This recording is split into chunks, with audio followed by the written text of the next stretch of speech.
So whilst Apple did discontinue the iPhone SE 3 this year and replaced it with the iPhone 16e, this iPhone is still available via third parties as they clear existing stock and can be found for even less on the used and refurbished market, making it one of the best bang for your buck iPhone models in 2025. Yes, at launch this phone was overpriced at $429, but 3 years later you can easily find this for sub $200 if you're willing to buy used or refurbished. I know some may be skeptical of buying a pre-owned device, but I'm personally a huge advocate of refurbished devices. I got this from a UK retailer called giffgaff in like new condition, and the phone is flawless with 100% battery health, and it's also the 128GB model. So yeah, for £199, I'm very chuffed with this. I actually did make a dedicated video regarding my experience with giffgaff, so if you're interested, I'll leave a link below. Anyway, because it's now so cheap, my perspective on this phone has completely changed. For example, beginning with the design, this was by far the biggest weakness with the SE3 at retail price, since it basically looked identical to the SE2, which was based on the iPhone 8, which was based on the iPhone 6. And so here we have a design that's over a decade old. Now that's something hard to forgive at $429, but for less than $200, I can look past it. Yes, there are Android phones even at this price point that look a lot more modern, but they also generally have thick, uneven bezels, and so the SE3 isn't all too bad.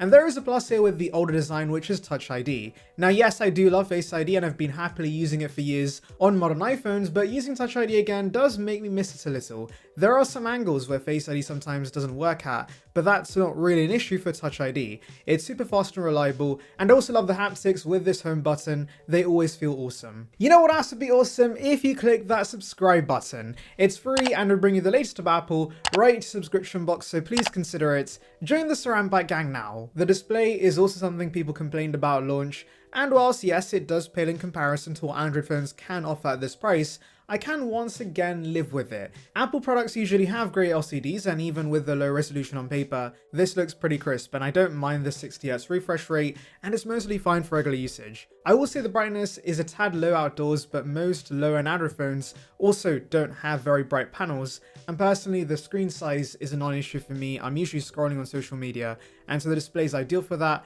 and the compact size is quite refreshing coming from the behemoth that is the 14 Pro Max. But those are basically the only cons. If you can look past those two aspects, everything else you get here for sub $200 is pretty insane. First of all, the build is a lot better than the Android devices you usually find at this price. It's aluminium glass, which feels very premium in the hand. You also get features like IP67 and wireless charging, which are rarities at this price point, but by far the best part about this iPhone is the performance. So in here is the A15 chipset, which is essentially the same chipset Apple uses in the newer iPhone 14. Now yes, I know technically those phones have one more GPU core, but it's only slightly better, and you're getting 95% of the same performance here, which is crazy to think about considering this is sub $200. As one expects, the SE3 is super smooth, and coupled with the optimization of iOS and 4GB of RAM, this phone outperforms many Android phones at this price point. Now yes, you could argue, why does this matter? Mid-tier Snapdragon chipset is still good enough for most people's needs, right?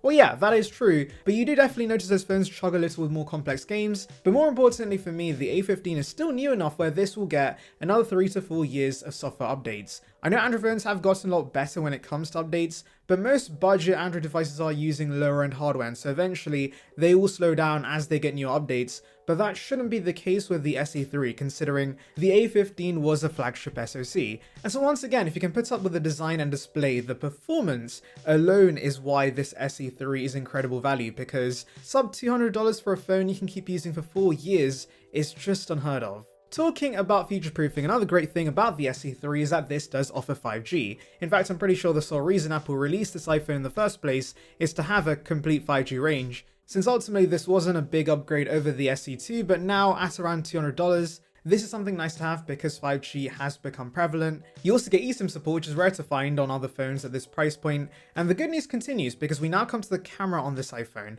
which once again is one of the best at this price point. Now to be fair, you can find Pixel 8 devices for around the same price, which have great cameras as well, but I would argue the SE3 offers the overall better camera experience mainly because of the video quality. I actually bought this iPhone as a B-roll camera for my reviews, and it's been exceptional. Yes, it has a small sensor on paper and also does not really have any zoom options because there's only one lens on the back of the device, but basic video footage still looks great, and you won't find this from other phones at this price point. This might not offer some of the newer video features like ProRes or cinematic video, but for this kind of price, I'm not too annoyed, especially when the regular footage looks this good. Photos from the sensor are also solid. This has Smart HDR4 enhancements, and so even with the sensor being the same one from the 2018 iPhone XR, it's fantastic in most lighting conditions. I say most because annoyingly there is no night mode on this. That's a big feature the SE3 did not get, but apart from that, you do get all portrait lighting features, as well as photographic styles. Also, the front-facing camera is an older 7-megapixel sensor, but again, because of Apple's computational magic, it still performs pretty well,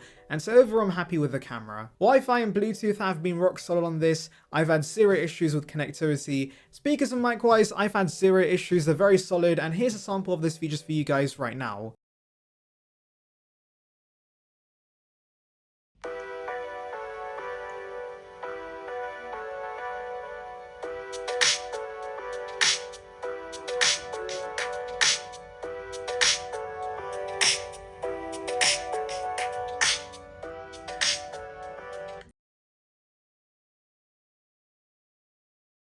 And here's a camera and mic test for you guys on the SE3. Let me know how this sounds. I should be pretty clear, and I'm assuming the visuals should be good enough. Everything so far sounds great, but some of you guys might be wondering, how's the battery life? Well, I'll be honest, when I first reviewed this phone, I was disappointed with the endurance. I even made a video about this back then, but maybe that was iOS 15's fault because now with iOS 18, this phone surprisingly isn't all too bad.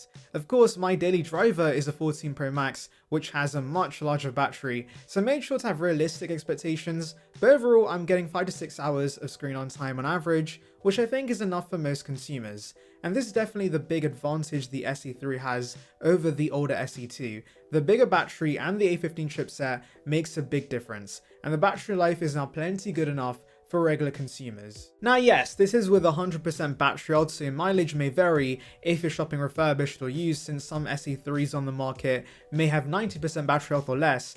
But to be fair, batteries age on all products, and if you want to replace it, you can quite easily through Apple, and they only charge $69. Nice! So that's basically everything regarding the iPhone SE3 in 2025, and if you do get this for sub $200/pounds, you really can't go wrong with this. Yes, there are some negatives that some might not be able to look past, but if you can, you'll be very happy with this for the price, and it has now become a much better deal than it ever was at launch. Anyway, let me know your thoughts in the comments, make sure to like and subscribe for more content like this, and thank you for watching.